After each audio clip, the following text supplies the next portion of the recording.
Welcome back to the Transfer Plan series. In today's video I'll be running through the possible moves I can make ahead of FPL Game Week 2, weighing up the different options and sharing my thoughts on my personal FPL team. So, let's jump into this.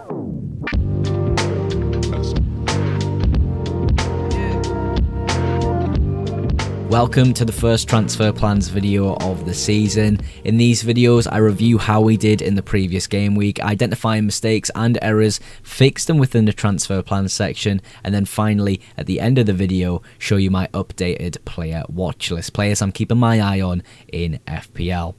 Now, if you are new to the channel, feel free to subscribe. I make FPL videos to help you guys at home, and by just clicking that little red button, it helps me out a massive amount. The like goal for today's video is 20 likes. Let's see if we can hit it. But how did we do in game week 1? Very average. Pretty much average score, bang on, middle of the pack. Am I happy? Am I sad? I'm completely fine. I've seen a lot of panic, especially on TikTok, specifically with newer players to FPL, slightly more inexperienced FPL players who are wildcarding already, taking minus hits. Just calm. The one thing I want to say before we get stuck in to how my squad performed is, did you make your team for game week 1?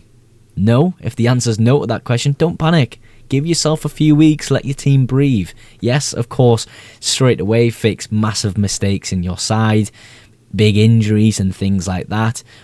But overall, we didn't just make our teams for game week 1. We can relax a bit, give it a few weeks. Let's see how our squads settle in to Fantasy Premier League. But let's have a look at how I did. Vicario and Pedro Porro will start with my Spurs boys. I think I was right to trust them from game week 1 and not kind of see how they did under Thomas Frank in the Premier League with that good fixture against Burnley. 9 points for Vicario and 6 points for Pedro Porro. I think I'm quite happy with the Spurs boys in all honesty. I expected this game to go exactly how it did. A few goals for Spurs, a clean sheet for Spurs. Happy days. I think that's completely fine. We then get onto the disappointments within the defence. Tosin, of course, after the deadline we found out that he wasn't going to be available for this fixture in the starting one against Palace. Achapong actually took his place, a very young Chelsea player who did very well in that particular match. But Tosin it's came out now and it has been said that it's a very minor injury and he could be returned to training this week, so nice to see that. Not particularly a massive mistake that I need to fix straight away with the transfer. Anderson did get auto subs for his 2-pointer. Murillo, very unfortunate to concede that late penalty, but that's FPL for you. It happens all the time. Still pretty happy with how Forest performed overall. I think we can expect good defensive performances, and Chris Wood was a real big one that shocked me in this game week. I didn't expect Forest to exactly go ahead and score 3 goals in this fixture, so Brentford definitely a team to look out for, to target. You then have a decent midfield section here of Mo Salah and REIJNDERS. The rest kind of disappointing, but we'll start with the good ones here. Mo Salah, of course, scoring a late goal in that Bournemouth fixture. A very well taken goal in my opinion as well. I look forward to owning him over the next 6 game weeks or so. REIJNDERS, a player who everyone wants now, and in fact has had a price rise in FPL to 5.6 million. Very happy to have started the season with him. If I could have changed something, I probably would have started with REIJNDERS and Anderson instead of Bruno Fernandes. Let Bruno Fernandes kind of observe him a little bit before the Burnley fixture at least, and then bring him in. But I still think this is an okay squad. We'll have to wait and see how Bruno gets on in his next fixture against Fulham, I believe it is. But I think we just again have to wait and see. There's not a lot of sort of things we can do straight away from game week 1. There's not enough information, in my opinion, gathered right now to be like, yeah, this player is definitely not worth being in my FPL team for that price. A lot of people already sold Florian Wirtz. He's played 1 fixture. If he goes and smashes it in his next fixture, it's going to be devastating if we've already transferred him out. Palmer, for me, was the worst one in this team. I said in my previous video yesterday, it looked like he left his studs at home. The creativity of that Chelsea side was basically non-existent, and it was really disappointing to see. I thought the link-up play between João Pedro and Cole Palmer, like we've seen in the Club World Cup, would be sort of reminiscent of what we see in this fixture against Palace, but it was far from it. Absolutely horrendous performance. Clean sheet point, will take it, I guess, but really bad from Cole Palmer, and it might affect how we look at him for game week 2 as a potential captaincy option. Mateta and Evan Nielsen both getting yellow cards in their fixtures and not doing a whole lot. Evan Nielsen had 2 good chances against Liverpool. I feel as though he definitely should have put one of them away in that fixture, but we can't have everything in FPL. A yellow card, though, in that fixture out of pure frustration from Evan Nielsen. Mateta, a yellow card, a late challenge in that fixture. It wasn't a great challenge, not a red, but definitely a deserved yellow. Again, Mateta in that fixture, he had a really great chance. I thought he should have finished. He kind of just hit it as hard as he could straight at Robert Sanchez when he really should have been placing it in the corners. Is what it is. I think overall, 54 points. I can't complain. I didn't build this team for just game week 1. I built it for a numerous amount of weeks. In fact, Night Managers helped me build the majority of this team. Their algorithm has a clear sight of a long-term vision, not just for game week 1, game week 2. If you are interested in Night Managers, go check them out in the description. Code FPLMOGS at checkout gets you 20% off your first build month. And I do believe they still should have a 2 free week trial on. So yeah, use code FPLMOGS with the link in the description to try them out. Of course, they're from game week 2 onwards now. They'll be sending you personalised FPL recommendations because the game has registered that your team is now live and giving your team ID a bit of life to it. So yeah, check it out, 2 free week trial. But let's move on to the transfer plans now. Straight away, I can inform you that I don't think I need a transfer within this team. As I said at the start of the video, the team wasn't made for game week 1. There wasn't any transfers penciled in, we could say. I think we're pretty strong, and there's only really maybe 2 decisions that need to be made. 3 decisions, we'll say, that need to be made within the squad in terms of transfers. Well, in terms of lineup, actually, do I start with Esteve instead of Pedro Porro and then play Vicario in goal? Or do I just do it how I've got it set now? Dubravka in goal and Pedro Porro outfield. The reason I've went with the one I have now is because I think Pedro Porro's attack and threat and potential in this Man City fixture could be a bit of a differential move. The downside of this is Esteve against Sunderland at home.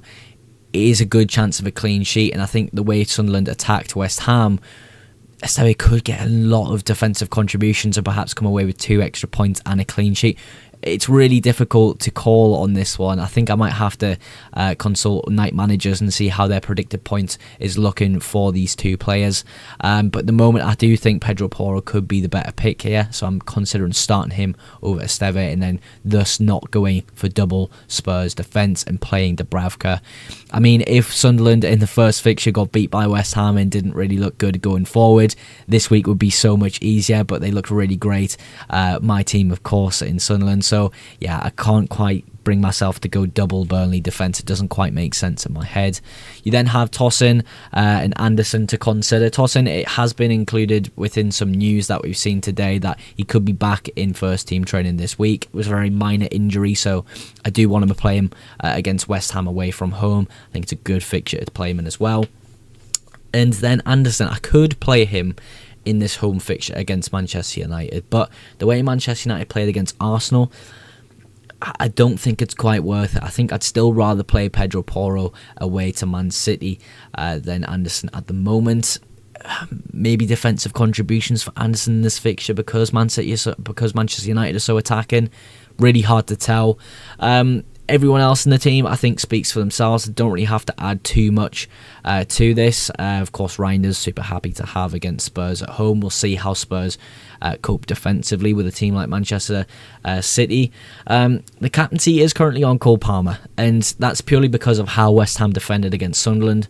I think with Chelsea having a lot more quality going forward, they're going to really struggle in this fixture. So Cole Palmer captaincy, on the surface of things, makes a lot of sense, but in terms of how Cole Palmer himself has been performing, not only at the back end of the Premier League season, but especially in his last fixture against Palace. A very stubborn defence of Palace, I will add. So, yeah, I just don't know. I really don't know. I feel as though Salah's probably the safe captaincy pick for this game week, but the reason I went for Cole Palmer at the start of the Premier League season was this game week 2 captaincy, because Arsenal have Leeds this game week. I thought Cole Palmer could perhaps cover some of that loss from a Arsenal captain, we could say, but Leeds, especially last night, looked really great. Of course, had a good championship season, dominated the championship, in fact. But yeah, played really good against Everton last night. I think they could be a decent-ish defence. Do I think they'll cope well against Arsenal? Perhaps. We'll have to wait and see on that. But yeah, I think overall, there's not too many transfers I'm even considering in this team. I'll be completely honest. There's nothing that really needs drastically improving. We have to give Liverpool a few weeks until that Burnley fixture is definitely played. A player like Vert in particular, we'll see if Isak maybe signs before the 1st of September. The forward line, I did forget to mention Evan Nielsen with a great fixture, Mateta with a home fixture against Nottingham Forest. A bit of a clash with Murillo there, but I don't mind too much. But yeah, overall, we're rolling. We probably will roll next week as well. I know, very boring from a content perspective, but this is how I want to play FPL for the start of the season. Safe, calculated, gaining free transfers over the first few weeks. But let's take a look now at my player watch list for the next few weeks of FPL. These are some of the players I'm considering for the next few weeks of FPL. I couldn't include everyone I wanted to on this list because I didn't think it was quite needed. These are the main guys who I'm keeping my eye on though. Starting with the defenders, we've got Aït-Nouri, Dorgu, Livramento and Alderete, who's just signed for Sunderland, a 4 million defender. We'll get onto him in just a second. But Aït-Nouri kicking things off at 6 million. A bit of a problem within my team as I don't have a 6 million defender, so it's not quite easy to sort of transfer a 6 million out and Aït-Nouri in. I will have to find extra money somewhere. I do think if Guardiola's still out, Aït-Nouri's minutes will be expected theoretically to be a lot higher and a lot less risk in terms of pep roulette with that type of player, which of course we always love with City players. Dorgu against Arsenal hit the post with a really powerful shot.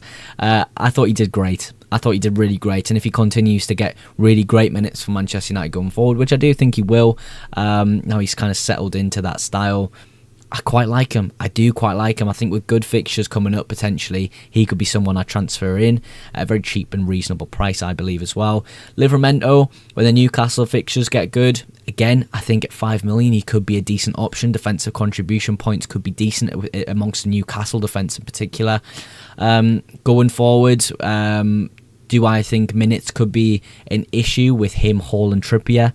Not so much. I do think Hall and Livramento are the better options, and Trippier is kind of just that old guy that's still around. If he does prove to be sort of an issue within the Newcastle defence, I think Livramento will be in a void, but for now I do think he's definitely worth considering within my squad.